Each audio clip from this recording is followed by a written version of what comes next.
ओ पटण तो क्या पैदी ज़ाल के छा भला दे त ख़बर वरी हिनन कपड़न जा पटण भगल आहिनि। न ये तुंहिंजे भाउ जा कपिड़ा अथई मेरा जेके तूं ई धोआ दे। हाणे असांजे कपड़न जा बटण भॼनि तो बटण टाकणा बि असांखे आहिनि। जे खुदा न ख़ास्ता कपड़ा मेरा थियनि त धोना बि असांखे आहिनि। इन कपड़े के धोई या तीली दी पर मां ये कपड़ा कोन धोंदी साईं। छो अदा जे कपड़न में सर्फ ऐं साबुण घणो थो लॻे जा। साबुण ऐं सर्फ जी ॻाल्हि कोन्हे का। अधे नूरल जा कपड़ा हाणे मां कोन धोंदसि या त वञी धोबी को धोराइसि या वञी तूं पाण धोइसि या त वञी का ॿी ज़ाल पाण आइसि। ॿी ज़ाल केतिरी सोली थी छा सोबता नूरल जहिड़े माण्हू लाइ। अधे नूरल सां उहा माई शादी कंदी जेका अधे नूरल जी तबियत खां वाक़ुफ़ न हुजे। बाक़ी असांजे ॻोठ में जेके कुंवारियूं या बेवाहूं आहिनि न उहे अधे नूरल जो नालो ॿुधी गीसियूं कंदी अथई त तोपा इहो मुंहं ते ई अचड़े। त पोइ शहर वञी यतीम खाने मां का अंधी या मंडी वठी ॾीसि। मिली त ॾींदी पर इहो ॾोह त मुंहिंजे घाटे पवंदो न। उहो ॾोह खाजाणी जो ॾोह बि तुंहिंजे घाटे में अथई मुंहिंजो ॾोह बि तुंहिंजे घाटे में अथई इन मुंहिंजे यतीम भारे जो ॾोह बि तुंहिंजे घाटे में अथई इन सभिनी जो ॾोह बि तुंहिंजे घाटे में अथई।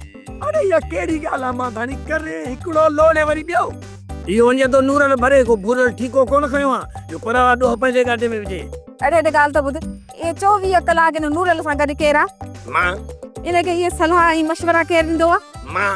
पोइ ॿुधी नथो वरी सलाहूं तो ॾी इनखे जॾहिं तोसां 24 कलाक गॾु आहे तुंहिंजो रत आहे तुंहिंजो भाउ आहे त पोइ तूं इनखे सम्झा त ज़ुल्म जी बाज़ार गरम न करे इन ॾोह जे शरीक त थिए न तूं बि। चुस तो सही पर इन पर ऐं पर खे छॾ लखुनि जहिड़े धारे माण्हू मुंहिंजे भाइरनि खे कखपति मां लखपति बणाए छॾियो। मांधाणी अॼु अहिड़ी मांधाणी फेराई थई जो मुंहिंजे दिमाग़ जा स्क्रू ठरा करे छॾिया अथई। मुंहिंजो दिमाग़ मोटरसाइकिल जी खुलियल इंजन वांगुरु ठड़ ठड़ पियो करे।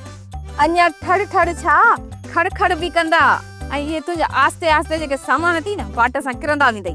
इहे माण्हुनि जी पिटू ऐं पराता तोखे ई नूरल खे साओ थियण कोन ॾींदई। सफ़ा टाइट करे छॾी वियो। मूंखे त इहो थो लॻे ॼण मां नंढे लाइ बंधणनि में ॿधल हुजां। चोरई पूरी वॾे तो सां ॻाल्हियूं अहिड़ियूं कई अथई त पोइ हिते वेही पिंड पाइण थी सोचे त इन नूरल खे कीअं सुधारजे।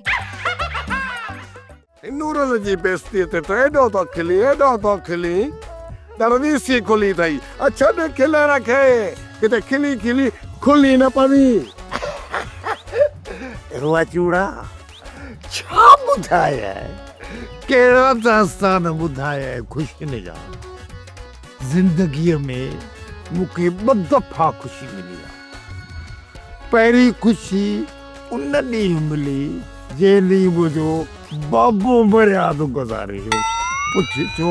अच्छा इहो त जॾहिं मूं तॾहिं हुनजी सॼी मिल्कियत जमो पूजी मुंहिंजे नाले ते थी वई। ॿी ख़ुशी नंबर 2 ख़ुशी हाणे मिली। हा कहिड़ी? उहा इहा आहे त नूरल खे निपुड़जण जी ऐं उन्हनि माण्हुनि निपुड़ियो अथसि जेके नूरल जे अॻियां पढ़ण में अटो छाणींदा।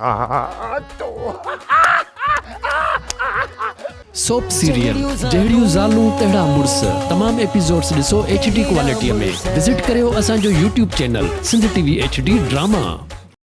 सब्सक्राइब कयो असांजो official YouTube channel Sindh TV HD drama ऐं वधीक अपडेट लाइ बेल आइकन खे क्लिक करियो।